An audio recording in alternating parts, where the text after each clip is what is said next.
Hi, I'm Julia, and I've just hit the milestone of 42. Ever since I can remember, working hard and achieving independence have been my dreams. I've always wanted to carve out my own path, and thankfully, I've been able to do just that. From the moment I entered the professional world, being smart with money and seeking opportunities to grow financially were my top priorities. This drive didn't come from nowhere, it's something deeply rooted in my upbringing. My mom always emphasized the importance of financial independence, especially as I ventured into my career in corporate strategy analysis. Meeting Albert, my husband, felt like a breath of fresh air. He's the kindest soul you could ever meet, but I can't say the same about my in-laws. Despite their coldness, with little love from my sister-in-law, brother-in-law, and mother-in-law, Albert and I got married. It's been 12 years now, and like any couple, we've had our ups and downs. Lately, though, I've sensed a chill between us, and I can't help but wonder if it's connected to some big news we received a few months ago. I remember that day so clearly. I had just come home from work, buzzing with excitement over some fantastic news. As I walked into the kitchen, Albert greeted me. "Hey, babe." "Hey, honey," I replied, my voice full of joy. "Guess what happened today?" Albert's curiosity was piqued, and he urged me to share. I told him I'd gotten a promotion at work. Unable to contain my excitement, I even broke into our signature happy dance, a little tradition we've had for 12 years, celebrating all our big moments, graduations, our engagement, wedding day, and even the news of our pregnancy. But as my dance came to an end, I noticed Albert wasn't joining in. Confused and a little disheartened, I asked him why he wasn't participating. With a sigh, a mix of disappointment and frustration in his voice, he said, "I'm happy for you, babe." His response was so unlike his usual enthusiastic self, leaving me to wonder what was really going on between us. Then, Albert shared his own news. "I got laid off," he said, his voice low, head dropped in what seemed like a mix of sadness and shame. The room went quiet, the kind of silence that felt almost unbearable. I stood there, at a loss for words, suddenly feeling guilty for my earlier excitement. My good news must have felt like salt in the wound. "I'm so sorry, Albert," I said, trying to comfort him. "This is just heartbreaking." He shrugged it off. "Yeah, well, that's life, isn't it?" The heaviness of the moment hung in the air. "How about we go out tonight? A meal might cheer you up," I suggested, trying to lift the mood, but Albert wasn't interested. "I appreciate it, Julia, but I'm not really in the mood. I think I need some time alone," he said, then added, "Congratulations, by the way," making an effort to acknowledge my promotion.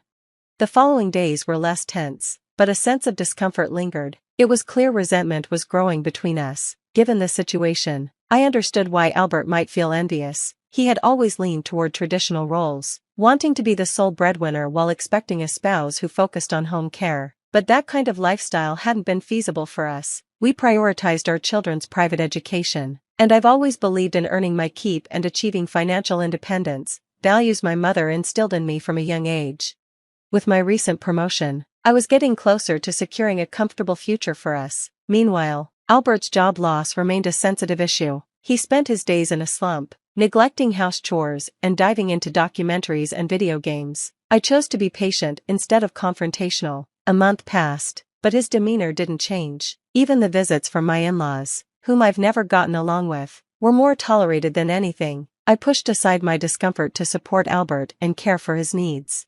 "It breaks my heart to see you this way," one of them said during a visit that had all of them, my sister-in-law, brother-in-law, and mother-in-law, under our roof at the same time. Their presence tripled the tension, creating an atmosphere in our home that was hard to bear.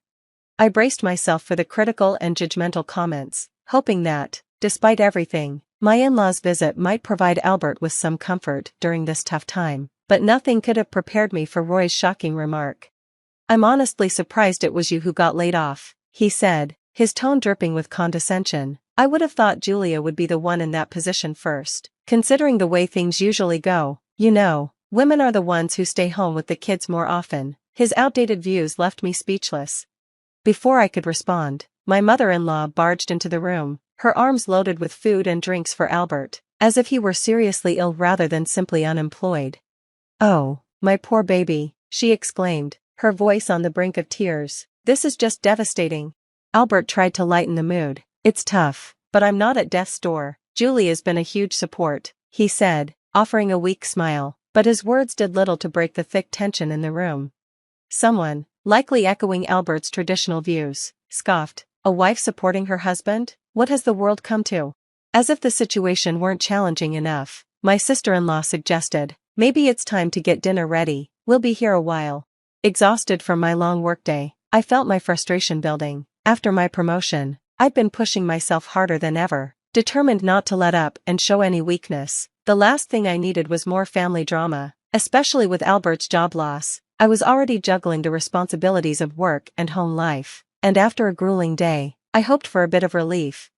Albert, do you think you could handle dinner tonight? I asked gently, hoping he could step up for once. On some days, he'd agree, but the results were often underwhelming, even though he used to be a decent cook before the layoff. With the kids staying with friends, it was just the two of us. Cooking for a crowd, especially with my in-laws now in the house, was the last thing on my mind. I'm really tired from work lately, I said, offering an alternative. How about we order in? There's this fantastic place that does amazing noodles. My sister-in-law and mother-in-law gasped dramatically, clearly taken aback. You're going to order takeout? We're your guests, my sister-in-law exclaimed, her voice rising in offense. We hardly ever get invited here, and this is the reception we get? My mother-in-law joined in. Noodles? Really? That's just not acceptable. This younger generation's ideas are spreading everywhere, even to us. Julia, we understand you're busy, but Albert's going through a tough time. As his wife, shouldn't you at least make us dinner? I felt cornered, exhausted, and frustrated, but to avoid further conflict, I gave in. I understand your family, not strangers, I said, my voice tight, but seeing how important this is to you, I'll make dinner, just be patient. It might take a while, because I'm really tired. Just as I was about to start preparing the meal, Albert finally spoke up, his words taking me by surprise. She's been forcing me to cook dinner, he said quietly. The reaction was immediate and dramatic. My mother-in-law and sister-in-law looked as if they could hardly breathe from the shock. Roy's disapproval was evident on his face as he glared at me. She did what? How could you, Julia? That's so selfish, my brother-in-law snapped, accusing me of being the one at fault. Their judgment stung, making me question myself. Was I really the villain in their eyes for sharing household responsibilities with my husband, especially on days when I needed help? When I was utterly spent from work, Albert's voice cut through the exhaustion. I'm sorry, Julia, I didn't mean to make you out to be the bad guy, he said, though his words only seemed to add fuel to the fire. But it feels unfair to burden me with chores, given our roles, he added, echoing the antiquated beliefs that seemed to govern his expectations of marriage. Caught in a whirlwind of criticism for simply wanting a fair share of household responsibilities, especially during such exhausting times, I found myself apologizing for seeking balance in our partnership. Hearing the tremble in Albert's voice as he finished speaking softened my heart. It was clear he was struggling, caught in a grip of loss and confusion. Depression is a heavy weight that can immobilize even the strongest, leaving them adrift in a sea of hopelessness. Perhaps Albert was overwhelmed to the point where even the smallest tasks felt insurmountable. With that realization, I chose empathy over frustration. I'm so sorry, Albert. From now on, let me handle dinner and everything else. You don't need to worry about it, I assured him, swallowing my own frustrations. In the kitchen, I prepared the meal, serving it once everything was ready. The dinner table buzzed with conversation among Albert, Abigail, Roy, and Brittany, but I was left in silence, my presence either unnoticed or ignored. The earlier argument had felt so one-sided, and it stung to realize that Albert, too, seemed to see me through the lens painted by my in-laws' accusations. Despite the hurt, I set aside my pride. From that day forward, I took on the cooking and cleaning, adding to my already mounting stress and fatigue.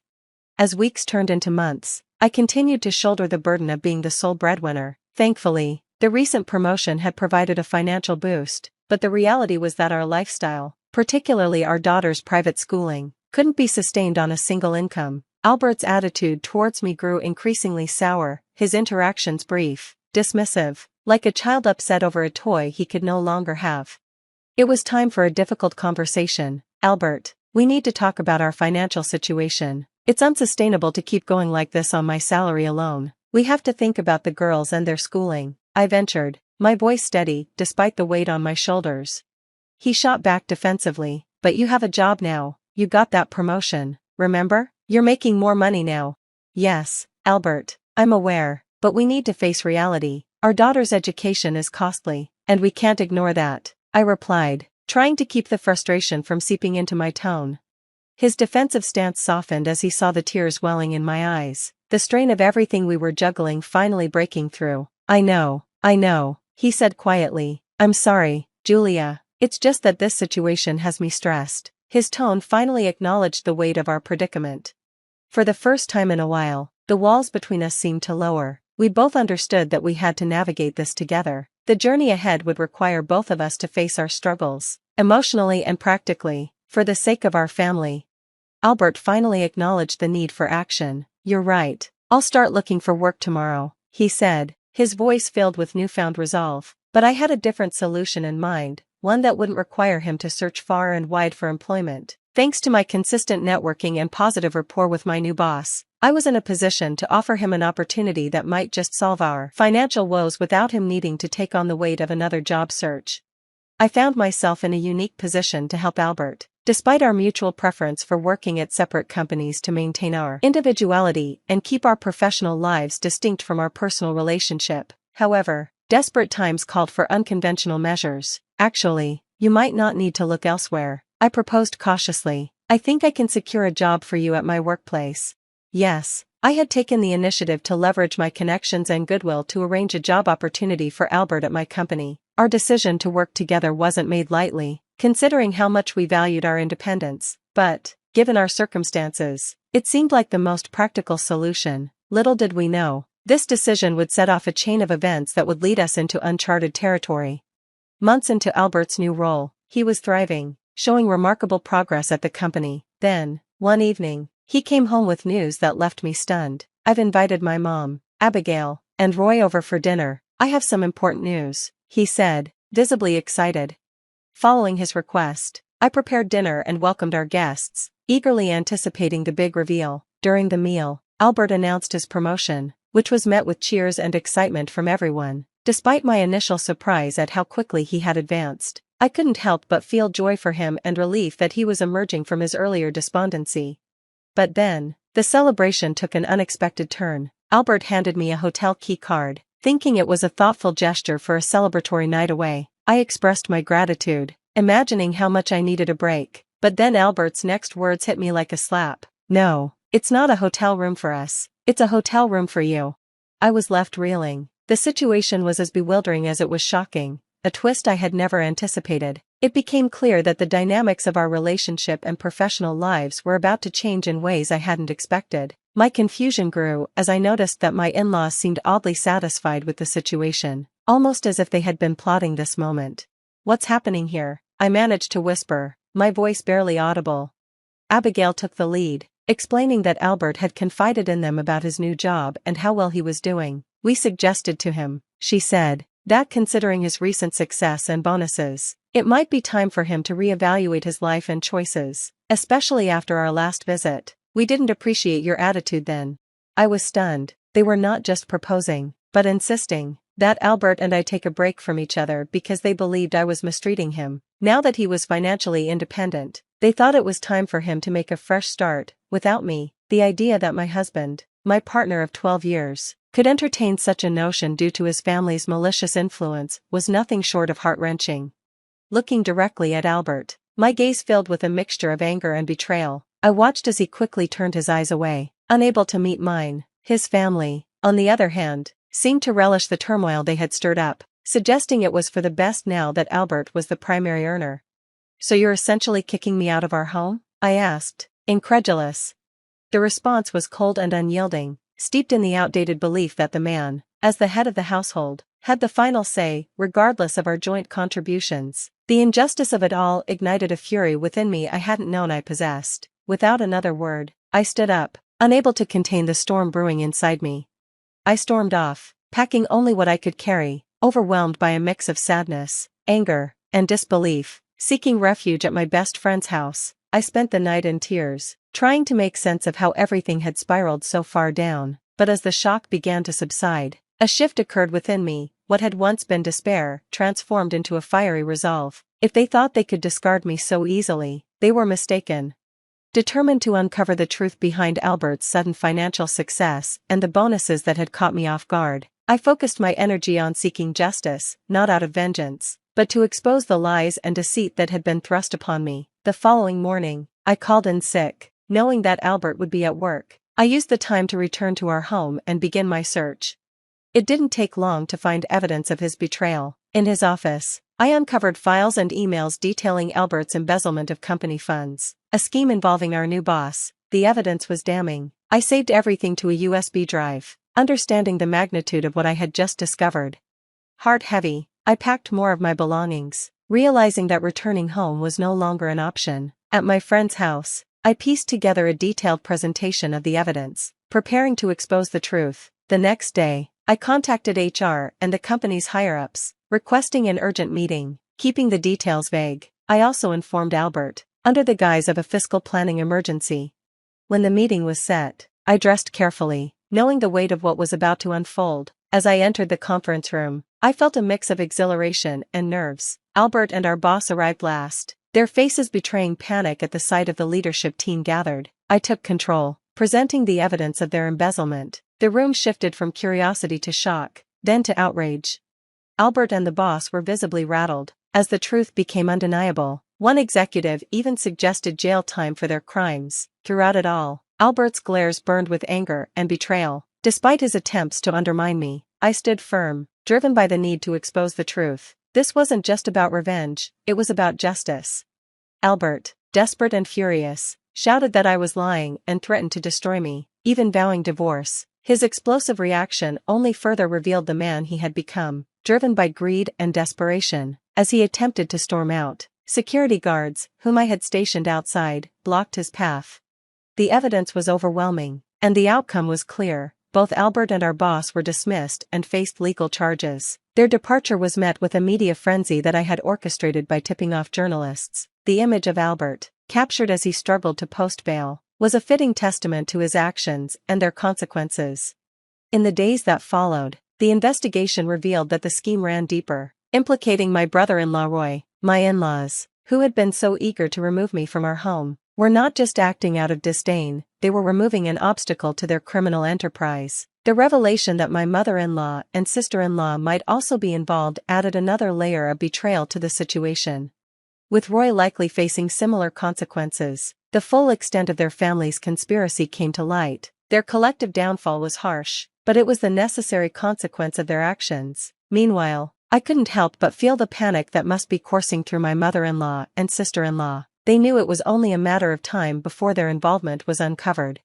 Through all of this, I found myself grateful for uncovering the truth when I did, preventing even greater harm. My actions had not gone unnoticed. My company's leadership, recognizing my diligence and integrity, offered me a significant promotion, an acknowledgement of my hard work and resilience. I'll be stepping into my former boss's role next week, with a considerable pay increase and bonuses. Looking forward, I know the next step is divorce. Staying married to someone involved in criminal activities is simply not an option. With my stable financial situation and unblemished legal record, I'm confident custody of our children won't be a battle. The future ahead is bright, and I am genuinely excited for this new chapter. This marks a major turning point in my life, one where deceit is no longer part of my story. Actions have consequences, and in this case, it seems that everyone is finally facing their just rewards.